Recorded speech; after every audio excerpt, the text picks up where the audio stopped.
Oh, Father, it's nearly 2 o'clock now. The relatives should be coming in a few minutes. I'm so excited.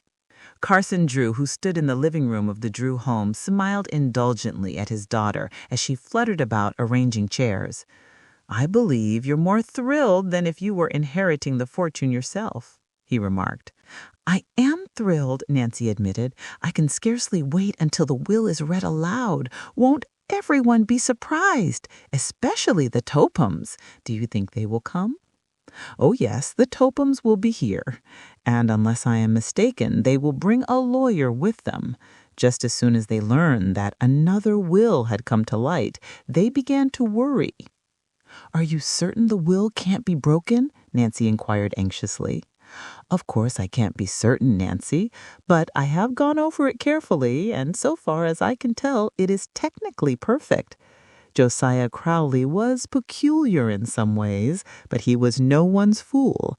I'll promise you the Topums will have a difficult time of it if they try to break the will. After locating the Crowley will in a safety deposit box at the Masonville National Bank in the town of Masonville, Carson Drew and his daughter had read it carefully. Without disclosing the contents to anyone, they had called a special meeting of the relatives at the Drew home. With the exception of Abigail Rowan, who was confined to her bed, all had promised to be present. Grace and Allie Horner, although not relatives, had also been invited to attend the meeting. It's too bad Abigail Rowan can't come, but we'll get the news to her fast enough. It will probably be a great surprise all around, said her father with a little smile. Nancy, you have done a remarkable piece of work. Oh, I can hardly wait to have it all cleared up, cried the happy girl. We may have some hard minutes with the Topums. Yes, I suppose so. I suppose anybody would be sorry to see a fortune slipping away. Well, we'll see what happens, returned the lawyer. The Horner girls are coming up the walk now, Nancy announced, glancing out the window. I'm dying to tell them the news, but I'll wait. She greeted Allie and Grace cordially and escorted them to comfortable chairs in the living room. Is it true the will has been found? Allie whispered. You and Grace have no cause to worry, Nancy assured her with a mysterious smile. No sooner had she seated the Horner sisters than the doorbell rang again. This time she admitted Edna and Matilda Turner, who were dressed in their best black silk gowns. A few minutes later, the Matthews brothers, William and Fred, arrived. I guess everyone is here now except the Topums, commented Carson Drew. We had better wait for them a few minutes. There was no need to wait, for at that moment the doorbell jangled sharply. Nancy opened the door, and the 4 members of the Topum family sailed grandly in. As Carson Drew had predicted, they were accompanied by a lawyer. Why have we been called here? Mrs. Topum demanded, addressing Mr. Drew. Have you the audacity to claim that another will has been found? I have the will here, Mrs. Topum, Carson Drew replied politely. It's preposterous, Mrs. Topum stormed. Josiah Crowley made only one will, and in that he left everything to us. It looks like a conspiracy to me, Ada added tartly, as she gazed coldly upon the relatives who were seated about the room. Isabel did not speak, but tossed her head contemptuously. Richard Topham likewise did not offer a comment, but uneasily seated himself beside the lawyer who had accompanied him. If you will kindly be seated, Mrs. Topham, we will read the will, Mr. Drew suggested. Reluctantly, Mrs. Topham obeyed. As you have probably learned by this time, Mr. Drew began. A second will of the late Josiah Crowley has been found in a safety deposit box in a Masonville bank. The will is unusually long, and with your permission, I will read only the portions which have to do with the disposal of the property. Mr. Drew picked up several sheets of typewriting from the table and, after a moment's hesitation, began to read in a clear voice. I, Josiah Crowley, do make this my last will and testament, hereby revoking all former wills by me at any time made. I give and bequeath all my property, real and personal, as follows. To my beloved friends and neighbors, Allie and Grace Horner, the sum of $75,000 each. "Oh, I can't believe it," Allie gasped. "Neither can I," Mrs. Topham snapped. $150,000 when they aren't even relatives? Why, that's nearly half of the estate. The will is a fraud." "There is no mistake," Mr. Drew told her quietly. Again he picked up the will and began to read. To Abigail Rowan, in consideration of her kindness to me, the sum of $75,000. "Oh, I'm so glad," Grace murmured. "Now she'll be able to get the medical attention she needs," Allie added.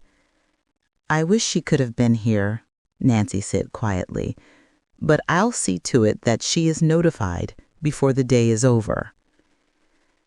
"That old lady gets $75,000? Ada Topham demanded harshly. "What did she ever do for Crowley?"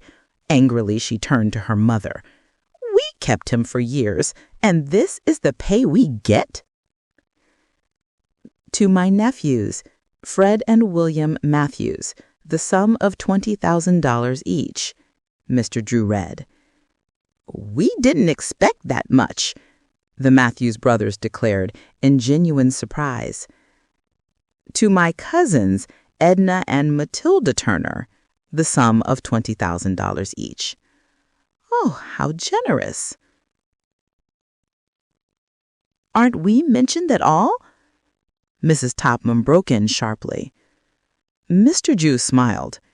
"Yes, you are mentioned, but perhaps not in the way you anticipate. I'm coming to that now."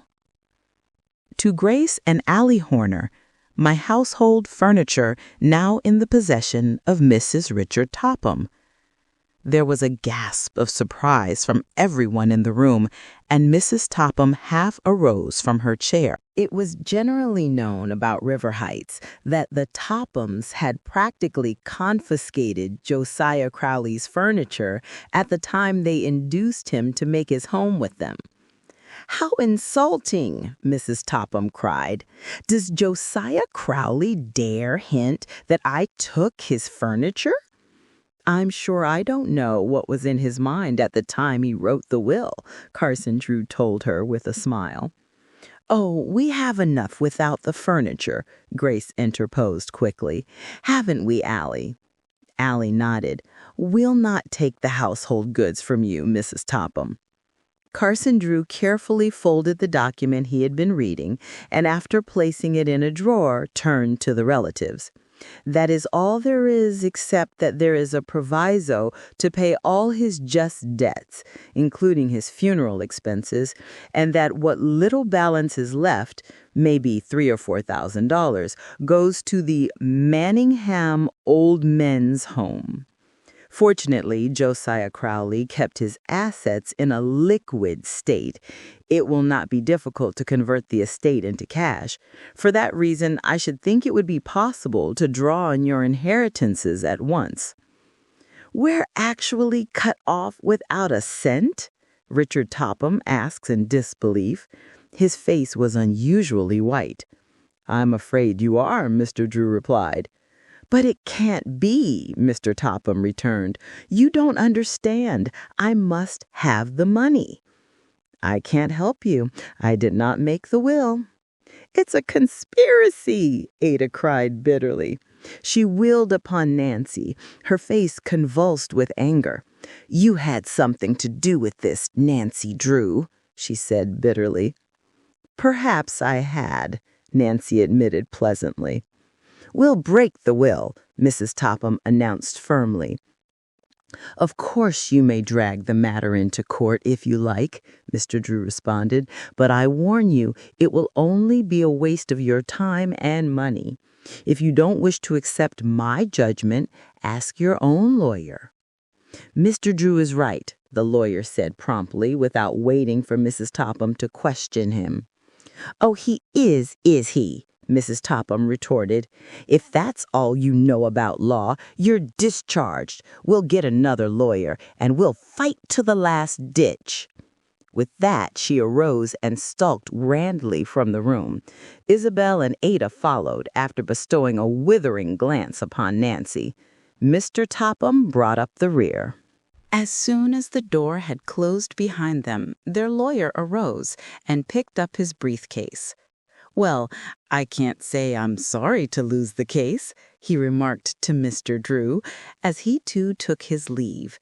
At once, the atmosphere became less strained. Everyone began to talk at once. "Oh, Nancy, I can hardly believe it yet," Allie declared happily. "The money means so much to Grace and me, and we owe it all to you, Nancy Drew. You haven't told us how you came to find the will, but I know you were responsible." As the Horner girls and Mr. Crowley's relatives begged her for the details, Nancy Drew told of her adventure with the robbers at Moon Lake. When she had finished the story, they praised her highly for what she had done. "We'll never be able to thank you enough," Grace said quietly. "But after the estate has been settled, we'll try to show our appreciation." It was on the tip of Nancy's tongue to say that she did not want a reward when Mr. Drew turned the conversation into a different channel. "The Tophams will not give up the money without a fight," he said. "My advice would be to ask the court to appoint an administrator at once." "We all want you, I'm sure," Grace Horner declared quickly. She regarded the others questioningly. Everyone nodded assent. "And of course we want you to act as our lawyer," Grace added. "I'll be glad to assist you," Mr. Drew promised. "If the Tophams bring the matter into court, I'll give them a battle they'll never forget." After thanking Mr. Drew and Nancy for what they had done, the relatives at last took their departure. Allie and Grace were the last to leave. As they turned to say goodbye to Nancy, Carson Drew opened the closet and took out the Crowley clock. "I guess this belongs to you now," he remarked, handing the clock to Allie. It was included in Crowley's household goods. "I don't know what we'll do with it," Allie laughed. Presently, the Horner girls departed with the clock. On the porch, they paused to whisper significantly to Nancy, "You'll hear from us again." After everyone had left the house, Mr. Drew turned to his daughter with a smile. "Well, we administered the coup de grâce to the Tophams, all right." "Yes, wasn't it funny to watch their faces when they learned they were cut off without a cent?" "They took it hard. It's my opinion the Tophams won't be able to hold their heads so high after this. Richard Topham looked rather sick when he left. I suspect he's desperately in need of ready cash." The Tophams deserved to be cut off without a cent. I'm so glad everything came out right, and that Allie and Grace received the bulk of the fortune. Yes, they are charming girls. Unless I am mistaken, they intend to reward you for what you did, Nancy. It wouldn't surprise me. But of course, I'll not take money from them. However, if they should offer me a reward, I know what I shall ask for. What is that? Oh, you must wait and see, and Nancy laughed mysteriously. They haven't offered me anything yet. Before Carson Drew could quiz her, she skipped out the side door and vanished.